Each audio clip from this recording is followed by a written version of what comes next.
आप देख रहे हैं केसी उजाला न्यूज। विधानसभा चुनाव से पहले पूरे महाराष्ट्र में राजनीतिक हलचल जारी है।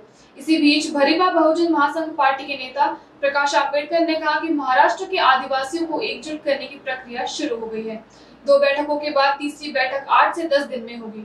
उन्होंने कहा कि आदिवासियों को दरनिकार करने की चल रही राजनीति इस बार नहीं होगी।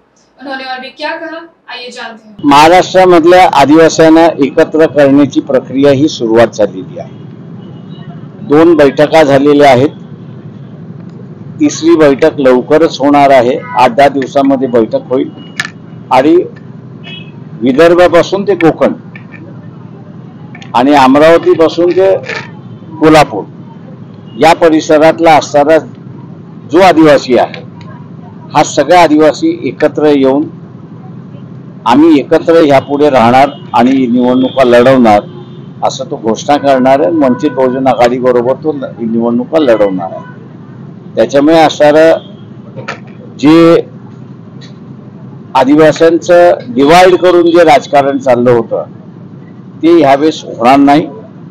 टीपी एरिया आणि ओटीपी एरिया हे इथले सगळे आदिवासी एकत्र येऊन आता इलेक्शन लढणार आहेत आणि सामाजिक लढाई उभा करणार आहेत असा त्यांचा मानस आहे। आणि त्या ते मानस उभं करण्यामध्ये वंचित बहुजन आघाडीचा फार मोठा वाटा आहे एवढं मी त्या ठिकाणी नमूद करतो।